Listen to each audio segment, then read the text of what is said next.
Deus, é com imensa alegria que nós oramos ao Senhor, nós louvamos ao Senhor, e agora com um pequeno grupo aqui reunido. Isso me traz à mente a igreja primitiva, mesmo tendo muitos irmãos afastados, ou por perseguição, ou por distância geográfica e sem transporte para se achegar ali na comunidade de Jerusalém, ou pela tua própria soberania, separando o povo para que novas igrejas surgissem, mas essa união, esse sentimento, essa satisfação de organicamente, de presencialmente estarmos juntos, isso é fantástico. Então nós pedimos que o quanto antes toda a igreja possa estar reunida aqui. E obrigado porque o Senhor já permite que devagar nós possamos estar aqui. Eu te peço que teu Espírito mais uma vez nos ilumine para entender a tua palavra e que nós possamos, no nome de Jesus, sair daqui com planos de ação para praticá-la. E é com muita alegria no coração e com muito temor, muito tremor que nós te pedimos isso, porque sabemos que dependemos do Senhor até mesmo para entender a tua palavra. No nome de Jesus. Amém. Ok. Vamos lá. Abram aí Marcos. Marcos capítulo 11. Estamos na reta final.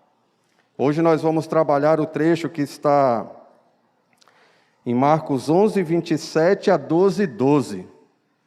Tá certo? Então nós vamos seguir aqui. É um trecho um pouquinho longo, mas ele não é assim de difícil compreensão. Talvez seja difícil para praticar, mas ele é bem lógico, porque novamente, Jesus vai usar uma parábola, e a parábola vai nos ajudar a entender o ensino dele aqui. Antes de ler o texto, antes de entrarmos nos pontos que nós vamos abordar aqui nessa noite, deixe-me contar aqui uma pequena história para vocês. Um médico chegou ao posto de saúde alguns minutos antes de começar o seu turno. E como ainda não estava no seu horário de trabalho, não havia colocado ainda o jaleco, né? E conversava ali de forma bem descontraída com o enfermeiro e com o motorista da ambulância. Nisto, uma senhora bem elegante, muito bem vestida, chega assim de forma bem ríspida e pergunta assim para os três que estão ali conversando na frente da clínica, na frente do hospital: vocês sabem me dizer onde está o médico? Com tranquilidade, o médico respondeu: boa tarde, senhora, em que posso ser útil?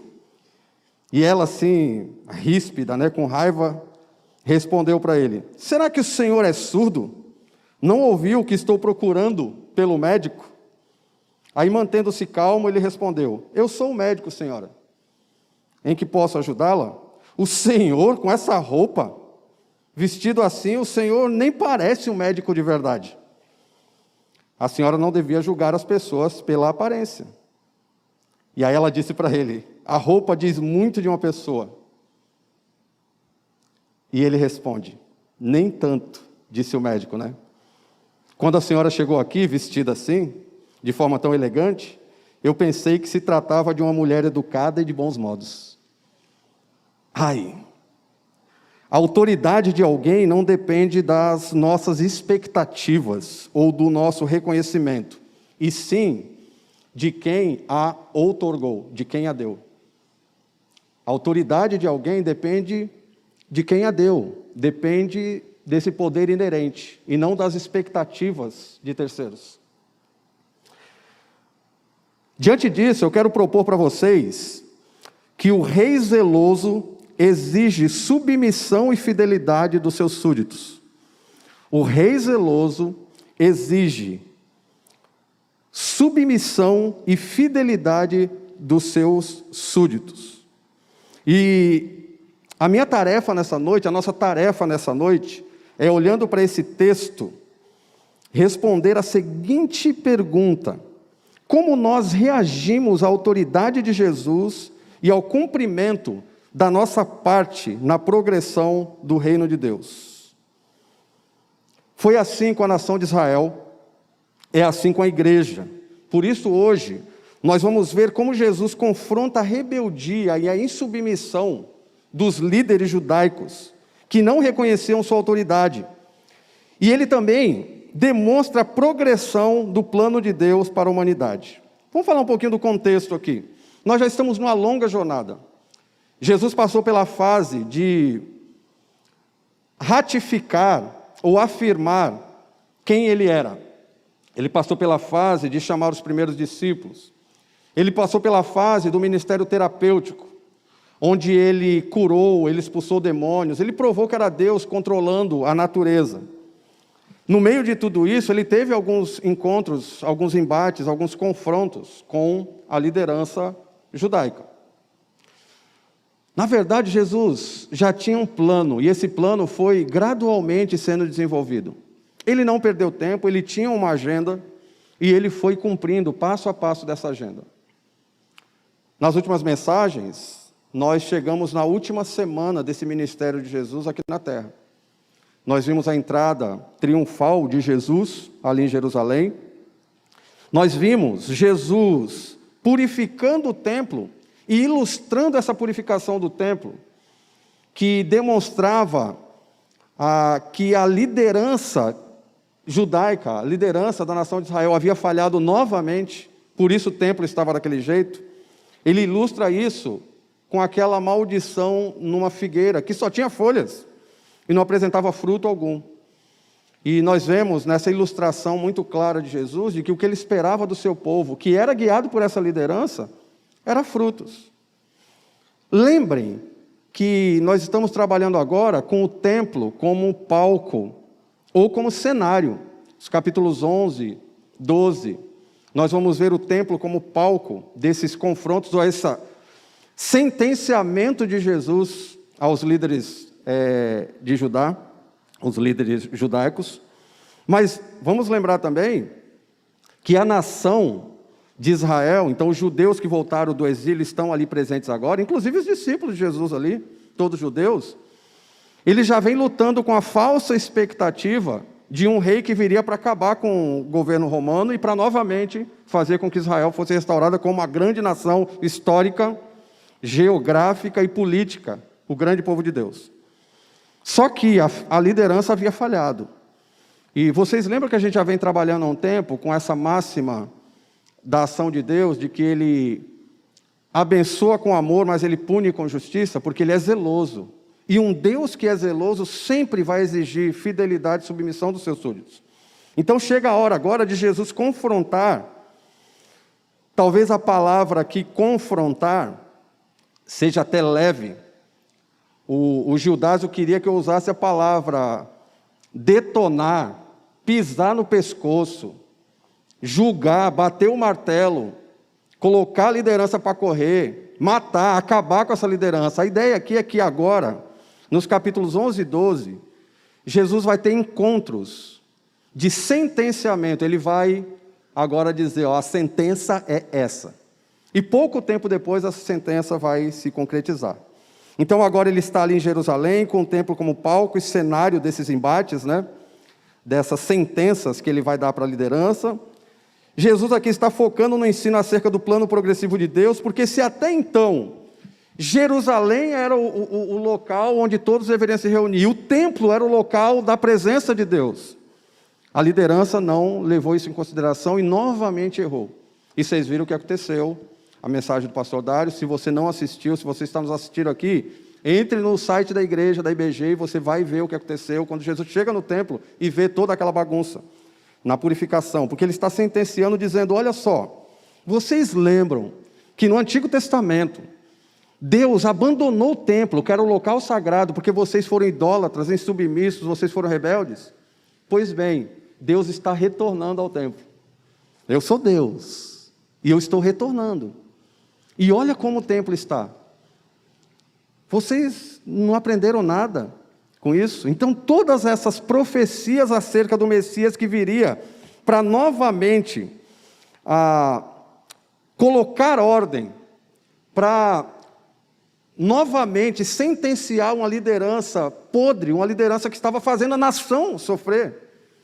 estavam se concretizando. Então, essas profecias eram verdadeiras e Jesus provou isso até então. E agora ele vem sentenciar e mostrar, citando vários textos do Antigo Testamento e interpretando vários deles como cumprimento nele próprio, nos capítulos 11 e 12. Então, no texto de hoje, uma comissão formada por líderes judaicos questiona a autoridade de Jesus novamente. E eles são motivados pelo que ele havia feito assim que ele entrou em Jerusalém. Talvez eles já estivessem com muita raiva porque ele foi aclamado como rei, logo na entrada. Ele, com certeza, seguindo Jesus de perto e marcando ali, sem pestanejar para pegar ele em algum erro, eles ouviram ou souberam do que aconteceu com a figueira. Eles devem ter ouvido notícia, Jesus amaldiçoou a figueira lá e está vindo aí limpar o templo. Olha, e vocês são alvo. Eles sabiam disso. Eles conheciam qual era a mensagem de Jesus. Aliás, há 3 anos eles vinham perseguindo e ouvindo qual era a mensagem de Jesus. Interessante notar que isso já havia sido pregado no início do livro. Jesus já tinha dito para eles, olha, não adianta odres velhos, o vinho novo vai romper esses odres velhos. Não adianta remendo novo em roupas velhas, essa roupa vai rasgar, vai estragar a nova e a velha. Judaísmo, ponto. Agora é outra história, é cristianismo, e eu sou o Deus encarnado que veio formar uma outra comunidade, um outro povo chamado igreja. Então nós temos que entender isso, e nós vamos ver nesse texto que ele vai confrontar parte dessa liderança, um grupo de líderes aí enviado para poder pegá-lo, ou para poder, mais uma vez, armar algo contra ele, e ele vai terminar com uma parábola, onde ele determina qual é a sentença. Vamos lá. Primeiro trecho, versículos 27 e 28, deixa aberto aí, eu vou ler o trecho, e aí a gente já vai explicar o trecho e tirar algumas lições. Os versículos 27 e 28 vão nos mostrar que a autoridade de Jesus é questionada. A autoridade de Jesus é questionada. Olha o que diz o texto. Chegaram novamente a Jerusalém, e quando Jesus estava passando pelo templo, aproximaram-se dele os chefes dos sacerdotes, os mestres da lei e os líderes religiosos, e perguntaram, com que autoridade está fazendo essas coisas? Quem te deu a autoridade para fazê-las? Então observa aí, quem é que se aproxima dele? Chefes dos sacerdotes, mestres da lei e líderes religiosos. Se você tiver curiosidade, eu recomendo que você faça isso, leia o capítulo 11 e 12 inteiro, sem parar. Quando você chegar em casa, você vai ver que diversos grupinhos enviados pelo Sinédrio vieram confrontar Jesus a partir daqui. E agora é um pequeno grupo que vem. Quem era o Sinédrio? Você imagina o seguinte, o governo de Roma dominava sobre os povos que eram seus súditos, escravos, estavam sob o governo de Roma. Mas, no caso específico aqui dos judeus, eles faziam isso com outros povos também, que existisse um governo abaixo do governo romano, que fosse um governo desse povo.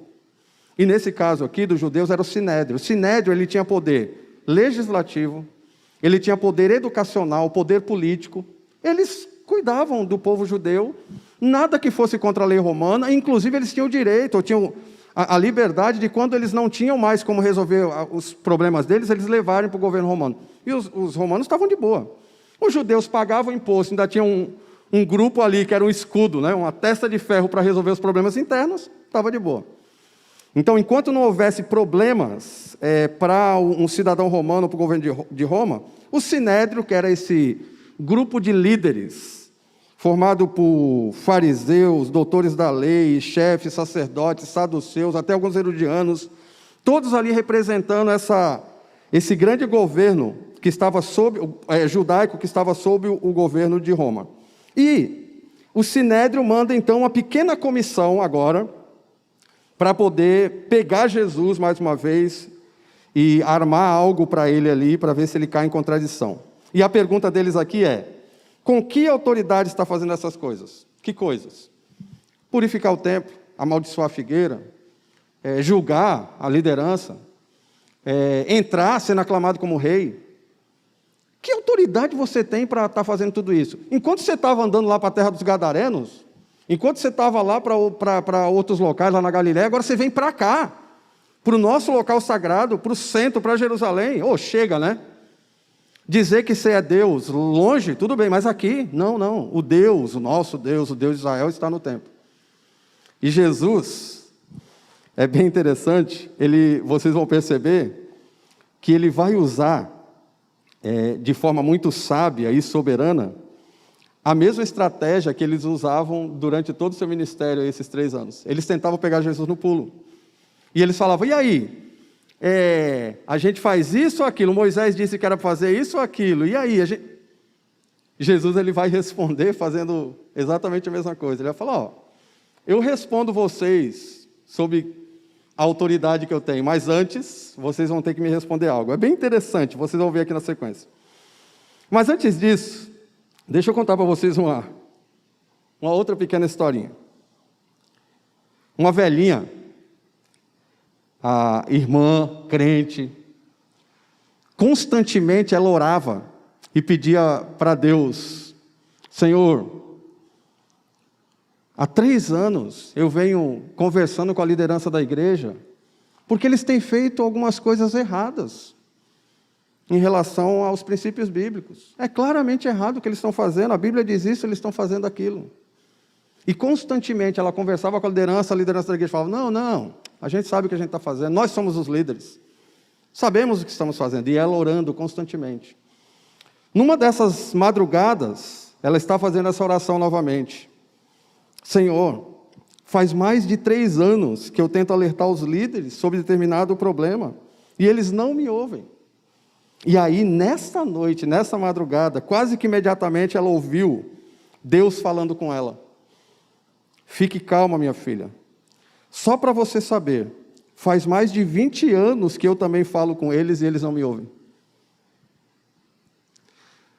Foi o Antigo Testamento inteiro.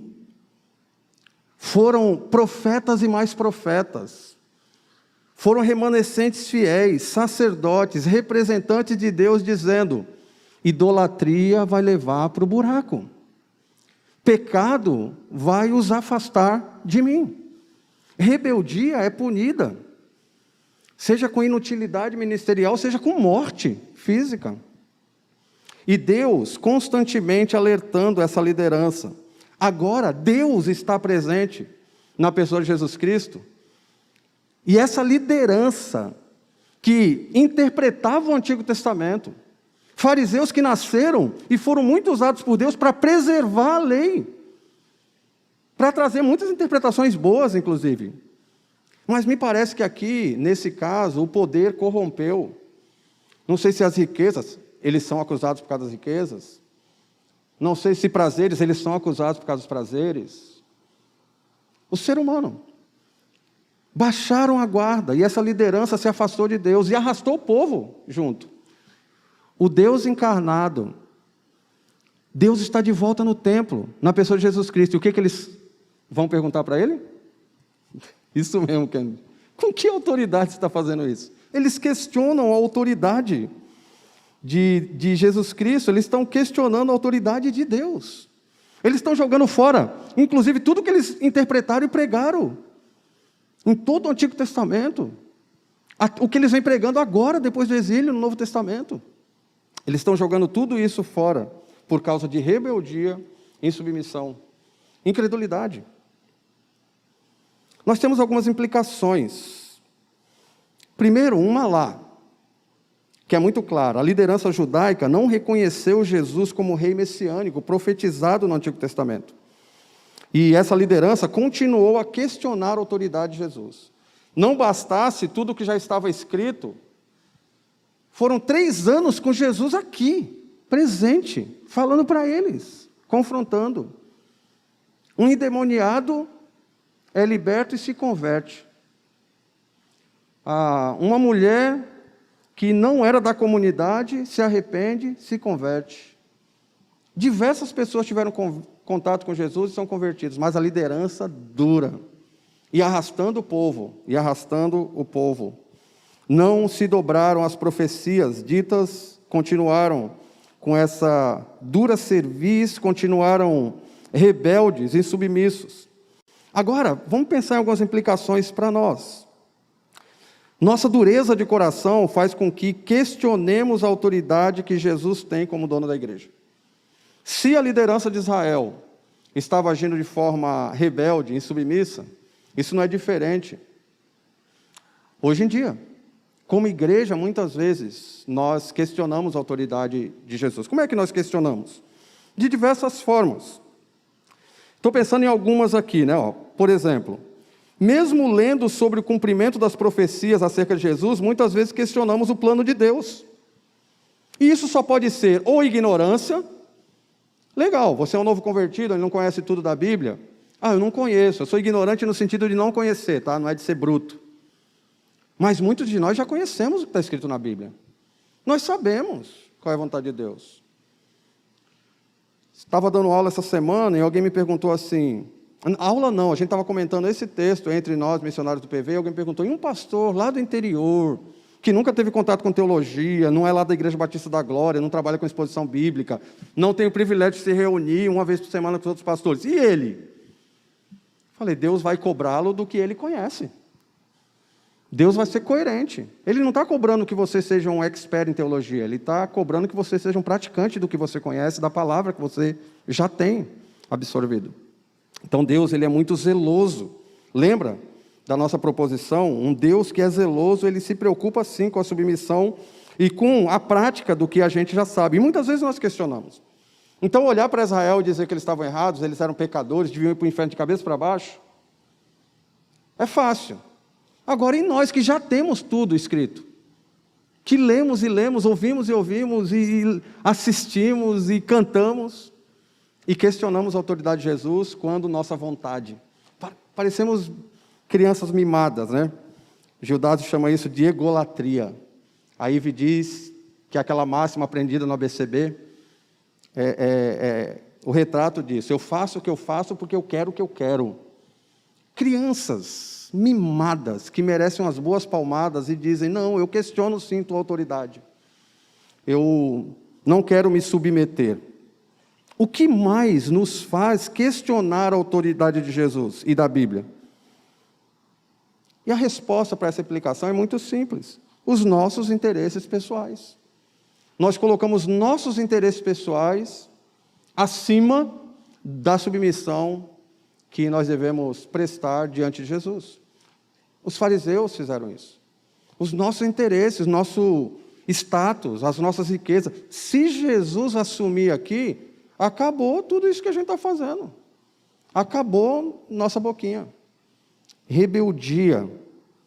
Não conhecer, não reconhecer a autoridade de Jesus. Eu estou pensando em pelo menos 3 aplicações. Quantas vezes nós, líderes, agora sobra para nós aqui que somos líderes, questionamos a ação de Jesus.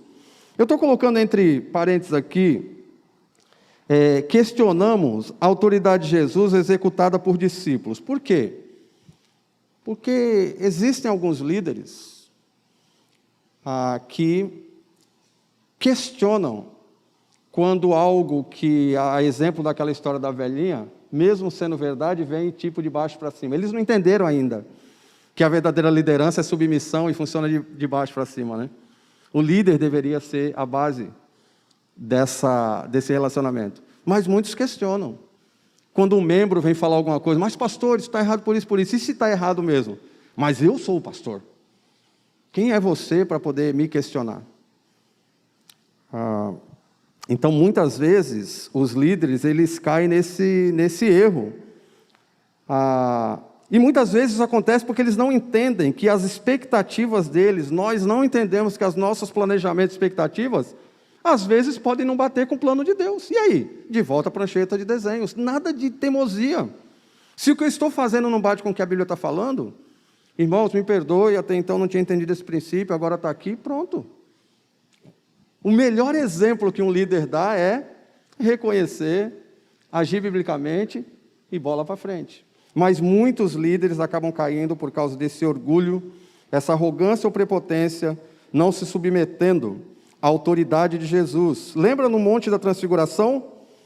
Quando Deus fala, este é o meu filho, ouçam o que ele diz. E Jesus deixa o Evangelho, e esse Evangelho é transformado nas cartas para as igrejas.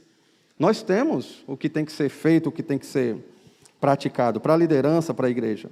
Avalie seus planos e sua agenda, verificando sua submissão à autoridade de Jesus e seu envolvimento na expansão do reino. Eu não tenho tempo. Eu não tenho tempo para célula, eu não tenho tempo para culto, eu não tenho tempo para estudar, eu não tenho tempo para os cursos, não tenho tempo. Todo mundo tem 24 horas. Agora, o nível ou o grau de envolvimento na expansão desse reino, sinto muito, irmãos. Cada um tem que sair limando o que, de fato, não é prioridade, para priorizar o que a Bíblia diz. É interessante, né? Muitas vezes nós erramos nos julgamentos e nós agimos com 2 pesos, 2 medidas. Esses dias eu estava discutindo com um músico e ele falou assim, eu tive que parar de tocar na igreja porque eu vivo de música e eu tinha que assumir alguns compromissos que eram no final de semana e às vezes eu não podia estar lá e aí me cortaram do louvor porque eu não podia estar em alguns compromissos da igreja. Isso é a coisa mais natural que acontece. E sim, existem os critérios? Existem. Mas e o empresário que falta vários domingos na igreja? Às vezes ele não é questionado. Então, às vezes, agimos com 2 pesos, 2 medidas. E as prioridades são as mesmas. Na verdade, o empresário poderia separar mais tempo, né? Ele já teria dinheiro suficiente para poder viver e separar o domingo inteiro para estar na igreja. Então, nós temos que ter coerência. Temos que agir com coerência. Muitas vezes nós não agimos assim. E isso é individual. Cada um vai priorizar. Se eu tenho tempo... eu lembro de uma mensagem que o Dário pregou aqui, e que ele questionou quem disse que não tem tempo para estudar a Bíblia. E tem assinatura de Netflix, de Amazon Prime, Se você tem assinatura e usa, meu irmão, se você não tem tempo para assistir a série, você está gastando dinheiro. Para de assinar e dá o dinheiro para missões. Você não assiste? Agora, se você assina e assiste, maratona de série. Maratona de caminhada bíblica, maratona de cursos, maratona de CTL, ninguém quer fazer. Maratona de séries, vamos lá, né? Vamos maratonar Netflix a madrugada inteira. Então nós temos que ser coerentes. Missões, estudo bíblico, evangelismo, seu testemunho, o envolvimento na expansão do reino. E por último, observe como você reage aos princípios bíblicos durante essa semana que está começando. Você vai ter aí uma enxurrada de princípios nos MDDs. Como é que você vai reagir diante desses princípios? Nós vimos que a autoridade de Jesus foi questionada pelos líderes judaicos. Agora, vamos ver aqui qual foi a intenção dessa liderança judaica, porque Jesus agora ele vai mostrar, diante da situação, qual foi a intenção dessa liderança. Está lá nos versículos 29 a 33. Respondeu Jesus, eu lhes farei uma pergunta, respondam-me, e eu lhes direi com que autoridade estou fazendo essas coisas. O batismo de João era do céu ou dos homens? Digam-me. Eles discutiam entre si, dizendo, se dissermos do céu, ele perguntará, então por que vocês não creram nele? Mas se dissermos dos homens, eles estavam ali, se dissermos dos homens, eles vão pegar a gente aqui e vão descer a surra na gente aqui. Se dissermos do céu, nós vamos ser incoerentes, porque nós estamos questionando ele. Eles temiam o povo, pois todos realmente consideravam João um profeta, e agora um mártir, né? Eles responderam a Jesus, não sabemos. Disse então Jesus, tampouco lhes direi com que autoridade estou fazendo essas coisas. Jesus disse que não vai dizer com que autoridade, mas logo depois ele vai contar uma parábola que vai deixar claro para eles a sua autoridade e a sentença. Quando ele fala aqui sobre o batismo de João, era do céu ou dos homens, se pergunta, ele está colocando essa delegação, né, esse grupo de líderes aqui numa sinuca de bico, numa situação muito perigosa. Eles só tinham 2 opções, Jesus reduziu as opções deles a 2. Primeira opção, eles tinham que assumir a autoridade de João vinha de Deus, era dos céus, né? E, portanto, a autoridade de Jesus era divina, pois João o indicou como Messias e morreu por essa causa, né? Por isso que eles falaram, se dissermos do céu, ele perguntará, então por que vocês não creram nele? Essa era a opção A. A opção B, não, a autoridade de João não vinha de Deus, era dos homens. Lembra que todos aqui tinham João como profeta, alguns até achavam que João era a ressurreição de algum profeta do Antigo Testamento. E muitos achavam, agora ele é profeta, ele é mártir, ele morreu pela causa. Imagina essa galera falar, não é de João, não acreditamos nem em você nem em João. Eles não iam sair dali vivos. E eles ficaram com medo. Eles ficaram com muito medo, porque eles falaram, se falarmos dos homens, eles temiam que o povo pegasse eles ali e não deixasse eles saírem daquela discussão. Aí eles respondem, não sabemos.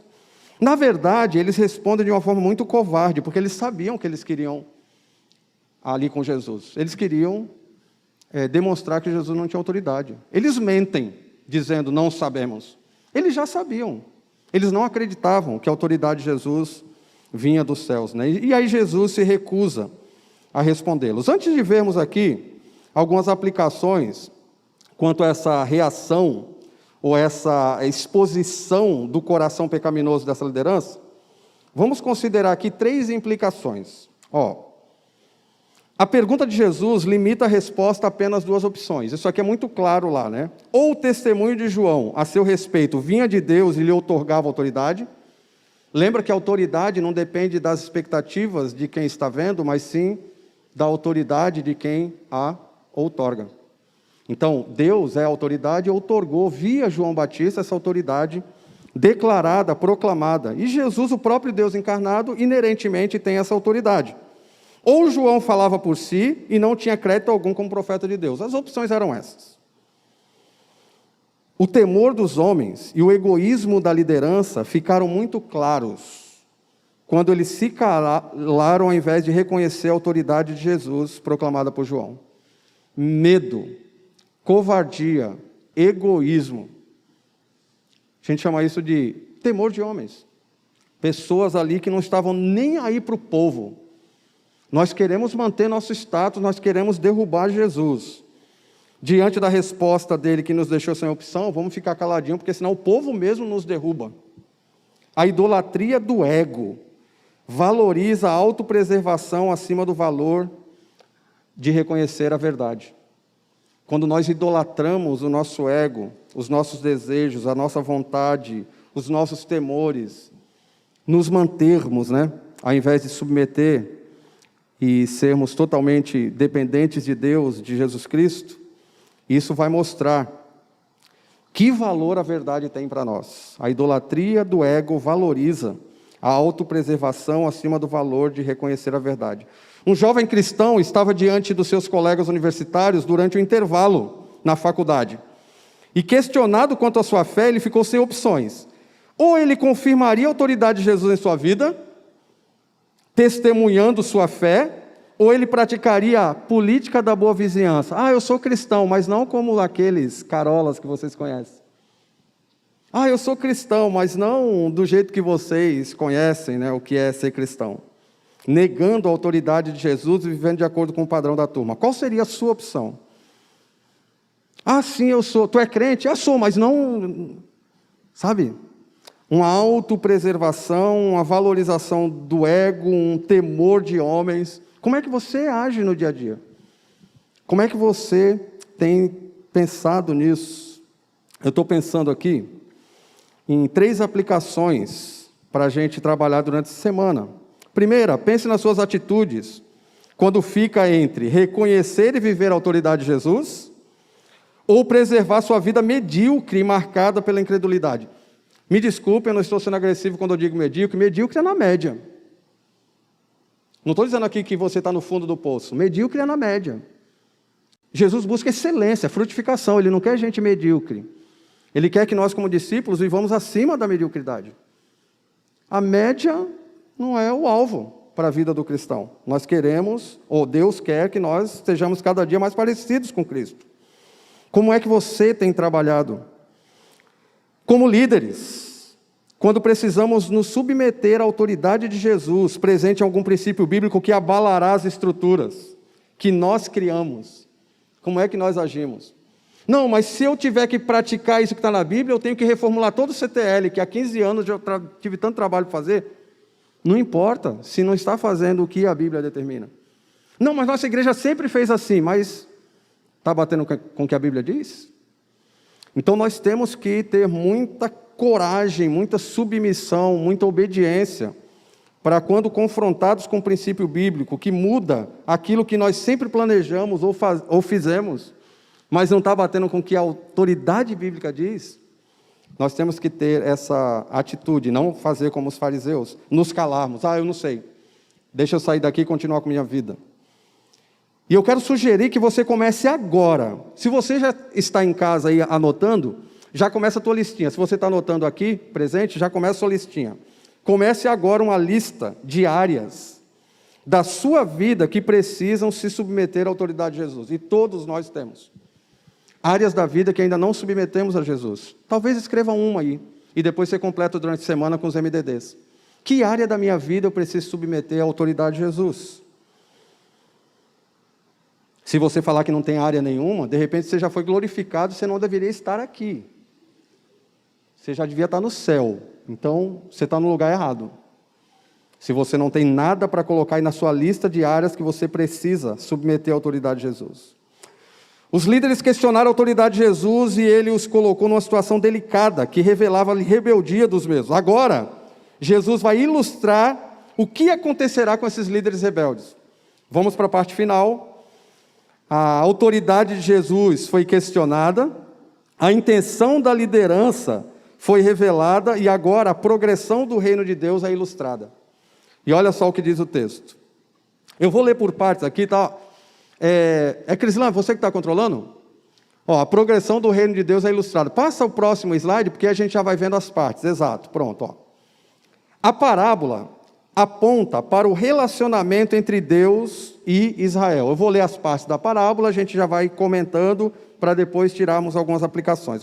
Então, Jesus, a partir do versículo 12, vai de 1 a 12, tá? Então Jesus começou a lhes falar por parábolas. Certo homem plantou uma vinha, colocou uma cerca ao redor dela, cavou um tanque para prensar as uvas e construiu uma torre. Depois arrendou a vinha a alguns lavradores e foi fazer uma viagem.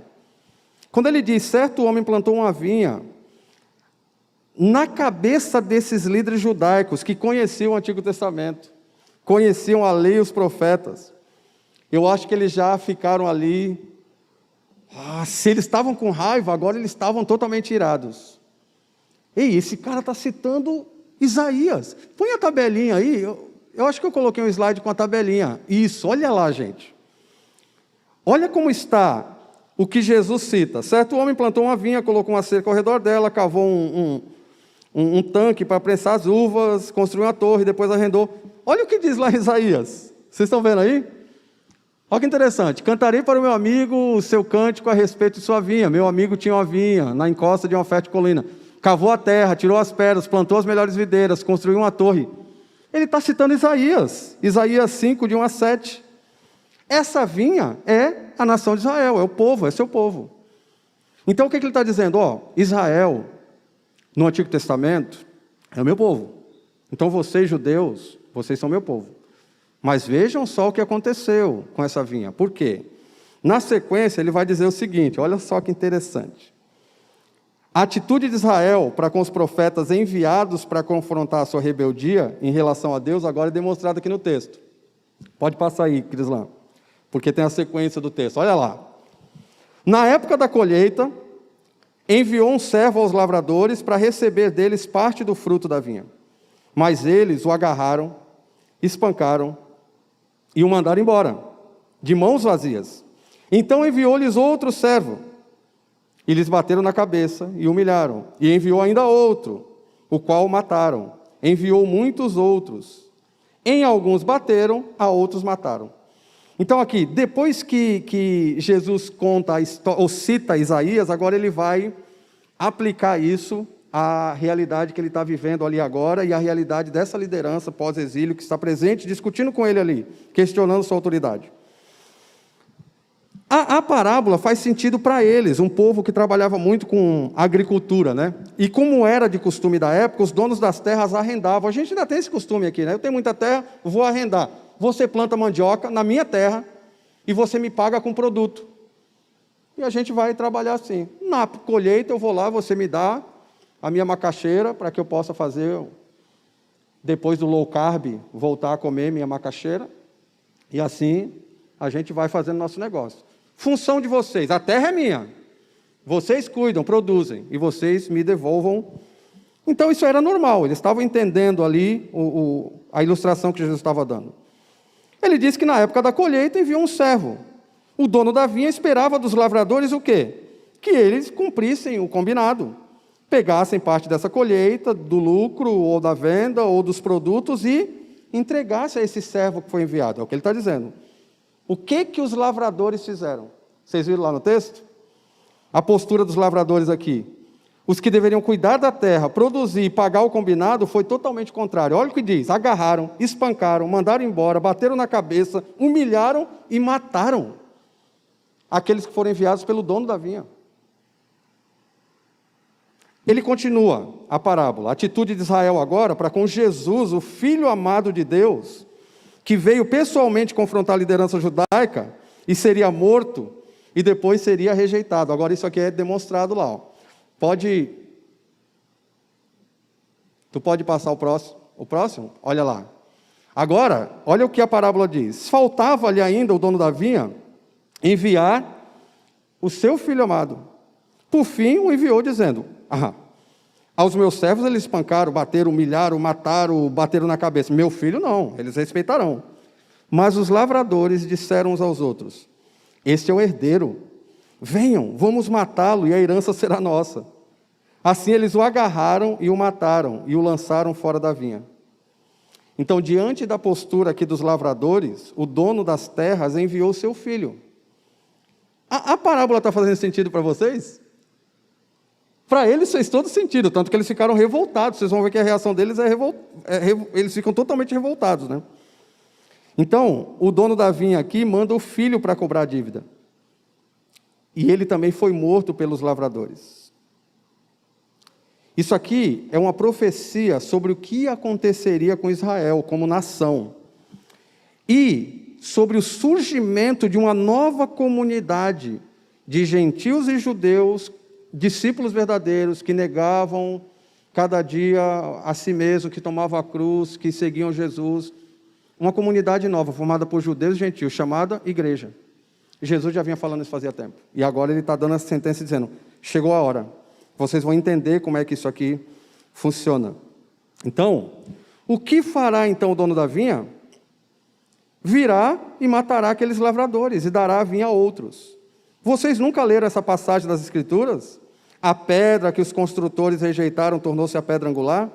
Isso vem do Senhor e é muito maravilhoso para nós. O que fará o dono da vinha com esses lavradores insubmissos, rebeldes, que não obedeceram o rei zeloso, que exige total dependência, total humilhação, total submissão? O ponto de tensão, então, aqui, nessa parábola, é uma pergunta retórica, né? O que o dono das terras fará com os lavradores rebeldes? Ele tem o direito de vir reclamar suas terras. De acordo com o texto, ele pode matar os lavradores rebeldes e, finalmente, o dono das terras arrendaria as terras para outros lavradores. Afinal de contas, a terra é sua, a vinha é sua, o povo é seu, o reino é seu. O meu reino será preservado, só que não mais com vocês, liderança podre, liderança rebelde. Agora é uma nova comunidade que está surgindo. Israel, nação geográfica, política, histórica. Agora, não mais. Agora, uma nova comunidade. Cristãos, seguidores de Jesus, discípulos, numa comunidade chamada igreja. A pedra que os construtores rejeitaram, a citação clara do Salmo 118, né? Jesus mostrando: eu tenho autoridade, eu sou essa pedra que vocês cantaram nos Salmos. Vários salmos cantaram sobre o Messias, eu sou o Messias. E ele vai agora, ó, sem dó, ele encurrala agora a liderança judaica nas cordas, e agora é só golpe fatal. Isso vem do Senhor e é algo maravilhoso. Ele cita novamente o Salmo 118 para completar a resposta. Sua autoridade vem do Senhor. E isso é maravilhoso para nós. Assim como a comissão de João Batista, né? E ele termina a parábola dizendo: a atitude dos líderes judaicos confirma as profecias, ratificando a autoridade de Jesus e os planos de Deus para Israel e para a igreja. Olha como ele termina. Então, começaram a procurar um meio de prendê-lo, pois perceberam que era contra eles que ele havia contado aquela parábola. Mas tinham medo da multidão, por isso deixaram ir embora. Vamos deixar para o outro dia. Agora não. Eles entenderam o que Jesus estava falando. Vocês são os lavradores, e vocês detonaram o meu povo. Vocês levaram o meu povo, levaram minha vinha para ou não frutificar, ou vocês não ofereceram os frutos para mim. Vocês não cuidaram bem. Tem um quadro resumo. Crislan, passa aí um outro quadro antes desses ais. O próximo quadro, creio eu. É um quadro que tem várias palavras. Isso, olha só, gente. O que eu estou querendo mostrar para vocês é isso aí, ó. Dá uma olhada. Para facilitar a vida de vocês, eu reescrevi a parábola com os personagens destacados ali do lado. Tudo que tiver em azul são os líderes de Israel, ó. Lavradores, eles agarraram, espancaram, mandaram embora, bateram, humilharam. Em quem? Nos que estão ali em marronzinho, ó. Nos profetas de Deus, em todo o Antigo Testamento. Eles não obedeceram. Deus é esse homem que plantou a vinha, ele é o dono da vinha. A vinha é o povo de Israel, lá no Antigo Testamento. Jesus está ali em vermelho, ó, seu filho amado que foi enviado. Só que tem um detalhezinho. Percebam que ali embaixo tem uma vinha em vinho, né? Tá meio lilás ali. O que ele está dizendo aqui é o seguinte: a vinha é minha, o reino é meu, o povo é meu. Eu usei com a nação de Israel no Antigo Testamento. E com a liderança judaica. Agora não mais. Agora a vinha é a igreja. E quem são os lavradores? Nós, os pastores, os líderes. Os pastores e líderes hoje são os lavradores da vinha do Senhor. Hoje, numa conversa na nossa célula de manhã, a Ive falou, falei, Ive, tu tem algum louvor? Louvo a Deus por não ter nascido homem e não ser pastor. Foi o louvor da Ive. Quando eu saí da Florence, trabalhei anos e anos na Florence, meu patrão falou assim, tu vai para a igreja, vai ser pastor, quando tu ficar rico, tu me avisa. Ele não entendia. Gente, a responsabilidade é grande. Não é não, Naira? Por isso que eu me apresento como missionário do Palavra da Vida, não como pastor. Deixa para eles aí, ó, porque na hora que vier a cajadada, gente, orem pela liderança. Sabe por quê? Primeiro, porque se a liderança se corromper, como a liderança de Israel se corrompeu, a igreja não vai ficar impune, a igreja é arrastada junto. Segundo, porque quem tem a função de educar, preparar, proteger para que a igreja faça o ministério é a liderança. Orem. Podem reclamar? Reclamem. Que aquele lá já vai de novo. Pode reclamar, nós somos humanos. Mas orem por eles, depois de reclamar. Não sejam rebeldes. E nós, líderes, gente, é submissão total, para não errar e não ter essa responsabilidade aí deturpada como a liderança de Israel. Agora volta aqueles ais lá, olha só isso que interessante, gente. Depois eu quero que vocês leiam o capítulo, pode voltar mais um, eu acho, isso, olha só. Em Mateus 23... Se você acha que Jesus está pegando pesada com a liderança, depois vocês leiam o capítulo 23 de Mateus e leiam Isaías 5 inteiro. Olha só o que vem na cabeça desses líderes, por que eles ficaram tão revoltados? Vamos matá-lo, mas agora não. Mas eles saíram dali querendo matar Jesus. Por quê? Eles conheciam Isaías. Ai de vocês, ai dos que se prendem à iniquidade com as cordas de engano e ao pecado com cordas de carroça e dizem que Deus apresse a realização da sua obra, para que a vejamos, que se cumpra o plano santo de Israel para que o conheçamos. Isso aqui parece bonito, né? Se corromperam, levaram o povo à perdição, levaram o povo... Profecias e mais profecias. Leiam Zacarias, leiam Malaquias. Vocês vão para o buraco, vocês vão lá para o exílio. Leiam os profetas pós-exílicos, vocês não aprenderam ainda, vocês precisam entender quem é o Messias. Agora, em nós, igreja, que temos a Bíblia toda revelada, a Bíblia inteirinha nas nossas mãos. Olha o que ele fala para a liderança lá em Mateus. Ai de vocês, mestres da lei, fariseus, hipócritas, vocês fecham o reino dos céus diante dos homens.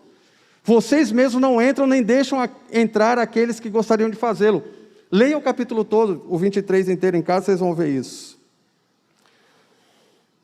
A rejeição sistemática do plano de Deus por Israel, que culminou com a rejeição do servo pelos líderes, trará juízo divino sobre a nação. E trouxe. 70 anos depois, o templo Aquele templo maravilhoso. A gente vai ver isso aqui, ele sendo descrito e todas as coisas que aconteceriam no futuro. Capítulo 13. O templo, aquele que foi purificado, aquele que deveria ser o local de adoração a Deus, é destruído. Se ainda restava para a liderança judaica, no ano 70, na verdade, alguns anos depois do que isso aqui aconteceu. No ano 70 o templo é destruído. Porque era o palco, era o centro. Ainda era aquela, sabe, não. A gente não se importa com a vida santa, mas o templo tem que estar aqui, a gente tem que estar mantendo a religiosidade. Deus falou, não. A última coisa vai ser riscar esse cenário. E esse cenário é totalmente destruído. Tinham profecias que diziam que o templo seria destruído a ponto de não sobrar pedra sobre pedra. E quando o general Tito, no ano 70, entrou em Jerusalém e destruiu, sabe qual foi a ordem dele para os soldados? Destruam a ponto de deixar nivelado. Deus usando a história para provar que ele profetiza e é o cumpridor dessas profecias. Deus foi extremamente bondoso e gracioso com Israel, usando a nação e dando chances de mudança para a liderança. Mas ele também foi extremamente justo, punindo a idolatria e a infidelidade, dando sequência ao seu plano. Agora, o bastão está nas nossas mãos, na igreja. 3 aplicações para orarmos e encerrarmos. Como nós, igreja, temos honrado a nossa missão como povo de Deus na terra? Como é que você honra isso? Olha a história, olha o que aconteceu. Olha qual foi o fim para Israel. Leia Romanos, capítulo 11. Leia Romanos 11. Se Deus fez isso com Israel, por que não fazer com os lavradores ou a vinha no Novo Testamento com a igreja? Se ele fez isso com a árvore original, por que não com os ramos que foram enxertados? Por que não com nós, gentios, que entramos nessa graciosa, comunidade do povo de Deus? Como está a sua vida, pensando aí na vontade de Deus, na frutificação? Você tem sido uma planta dessa vinha que frutifica, ou você tem sido aquela que Jesus olha e só vê folha? E ele espera fruto e só vê folha? Pare um pouco nessa semana para avaliar sua vida à luz da sua responsabilidade de não ser plateia, mas sim servo atuante no dia a dia da igreja, na sua célula, na sua família, na sua congregação, na igreja. Hoje nós vimos como Jesus confrontou a rebeldia dos líderes judaicos que não reconheciam sua autoridade e como ele demonstrou a progressão do plano de Deus para a humanidade. Porque o rei zeloso exige submissão e fidelidade dos seus súditos. Vamos falar todos juntos? O rei zeloso exige submissão e fidelidade dos seus súditos. E nós respondemos essa questão nessa noite. Como é que nós agimos? Como é que nós reagimos a essa autoridade de Jesus e ao nosso papel na progressão do reino? Vamos orar? E aí depois o pastor Dário tem uma palavrinha. Senhor nosso Deus, nós te louvamos, porque o Senhor é soberano, o Senhor é gracioso, mas o Senhor é extremamente justo, o Senhor é zeloso, e por isso o Senhor nos alerta. Obrigado, porque nessa noite nós vimos, mais uma vez, que o teu plano é perfeito, o que aconteceu com Israel, com a liderança, com aqueles lavradores, e hoje nós somos a vinha, nós somos os lavradores, e nós te pedimos ao Pai que o Senhor nos abençoe no dia a dia, fazendo com que tudo que nós venhamos a fazer esteja sob tua autoridade, que nós possamos reconhecer tua autoridade, seja em casa fazendo a comida, arrumando a casa, seja na rua trabalhando, correndo atrás de sustento, seja nos relacionamentos resolvendo problemas, seja se submetendo aos líderes da igreja, sejam nós líderes se submetendo à verdade bíblica, vinda ou por um membro, ou por um texto, ou por intervenção do Senhor mesmo ao nosso coração. E nós te louvamos, ó Deus, porque o Senhor nos alerta. Te pedimos que seja uma semana muito frutífera e que nós não possamos, que nós priorizemos os frutos e que nós possamos estar podando as folhas, e nós possamos estar irrigando a planta, para que o Teu nome seja glorificado. Nós Te louvamos por tudo, no nome de Jesus. Amém.